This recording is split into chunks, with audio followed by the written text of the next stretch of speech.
Adventures, I'm going to be very quiet on this stop today. There's not much I can say about God's wonders that I'm looking at right now. We are at a new place here we are at the Grand Canyon. Just look at that. Just look at all that. As far as the eye can see, just grandeur, beauty, and vastness. There's not much else that I can say to this, so I'm just going to let the videos and the pictures speak their own words, and you can interpret it however you'd like to. But it's a cold and blustery 35 degrees out here. Wind's kicking around 15 to 30 miles an hour, and it's freaking cold. So I'm going to take some extra pics, do some extra videos, and very little bit of video commentary because there's not much I can add to what you're seeing right here. Just absolutely gorgeous. Adventures, real quickly, we're stopping at another vantage point here in the Grand Canyon National Park. Let's pan around, and it's a little less windy in this particular spot, so it's a little bit more agreeable. But I tell you, this temperature up here is rough this morning. Pan around, let you see just a little bit of what we're looking at here. No, this camera can't do it justice, but hey, you're getting a bird's eye view of the Grand Canyon today with Old Blues Adventures. Just look at all that. As far as the eye can see, you're looking at nothing but vastness. Millions and millions of years to create this. All because of the Colorado River running through the Grand Canyon and creating what we're looking at today. Naturally, there's been some other effects and causes, placial shifts, which form the Rocky Mountains, which is part of where we're at today. But just look at these colors. We've got browns, grays, greens, yellows, deep green, light green, whites. Just a artist palette of colors here on the Grand Canyon today at this vantage point. Absolutely beautiful. Any which way you go. Birds flying in the air. Very vast forms of life. Plant and animal and mammal and snakes and you name it. The Grand Canyon is full of it. Mountain lions. Even in this harsh environment, life thrives. So no matter how hard your life gets or how hard or harsh the environment is that you're living in, always push forward and do more, work harder, and overcome anything that comes in your way. Any obstacle, just stop it and move forward. God's wonders that you're looking at.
Adventures weird. Another Spark Grand View overlook in the Grand Canyon National Park.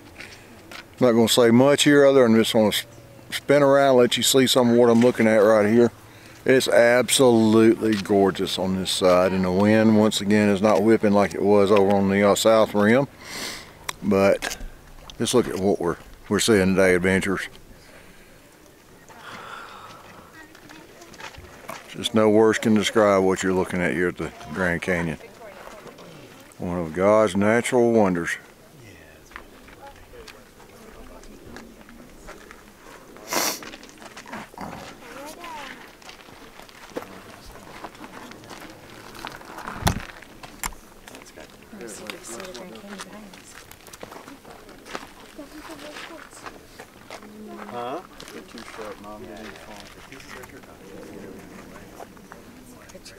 To me, this is one of the best spots right here.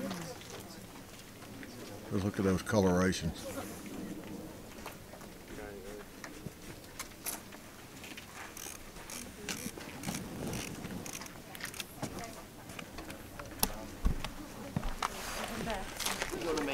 Once again, adventurers, hope you've enjoyed this little quick stop.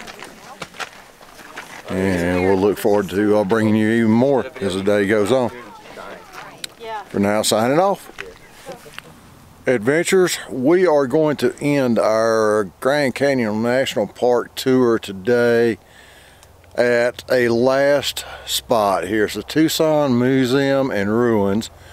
Colonia and ancestral Pueblo people lived in this area in a prehistoric time. The ancestral Puebloans built Tucson around AD 1185. A visit to the museum and short walk through the remains of the village will furnish a glimpse into what it was like to live more than 800 years ago. Excavation was conducted in 1930 under the direction of Harold S. Galwin and Gila Pueblo of Globe, Arizona. And it was established for purposes therein and is represented by the westernmost extension of the Kyanthra and Thrazia, and is one of the most heavily visited archaeological sites in the national park system. We're going to look at some of the ruins here in just a second as we walk down this little pathway. And I hope I pronounced all those words correctly. Did the best I could with it. But don't think I can film inside the museum. But we'll look at some of the ruins here as we walk along. This is the actual museum, as you see. And walking down this short little pathway right here, we will get to some of the ruins and look at it. But in retrospective, I hope you have really enjoyed the tour of the Grand Canyon. I hope you get a opportunity to come out one day and experience it for yourself. Get up off the old couch, even if it's visiting somewhere in your local city or within your local state or somewhere in the U.S. or even out of the country. Just get up and go do something. Go see something different. Experience something besides a video game or a TV program or something like this. We're looking at some of the living quarters right here. There's not a lot left, but the fact it survived this long is just amazing to think about under these harsh conditions. Rock upon rock just built on top of each other to create their living quarters and all the many things that they did.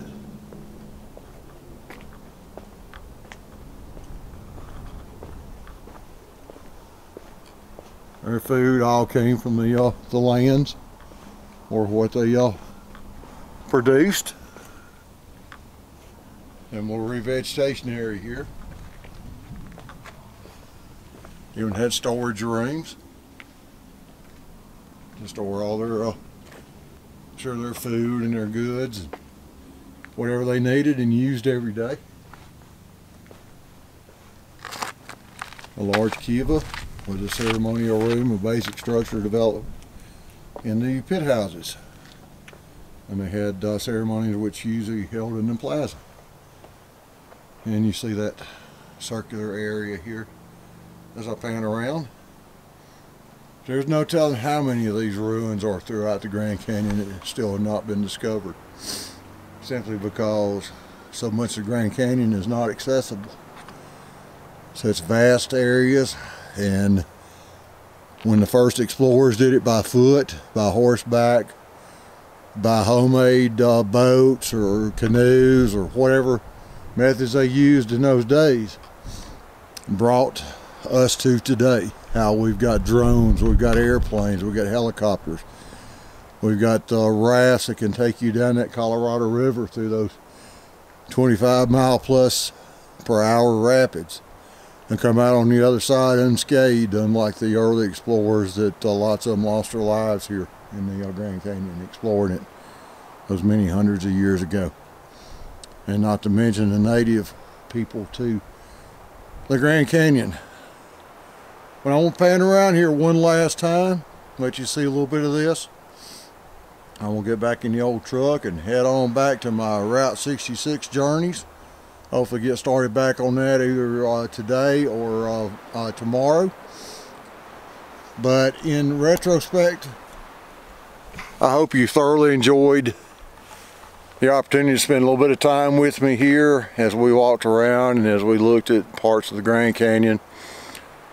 There's no way any one human could see all of the Grand Canyon. But the glimpse that I've seen today, the glimpse I vaguely remember as a small boy coming out here with the family. It's one of my favorite places, by pictures, by videos, by actually walking around, by actually seeing it with my own eyes. And once again, explorers, I hope you've enjoyed it. And until our next adventure, have a great day. And take care. Bye-bye now.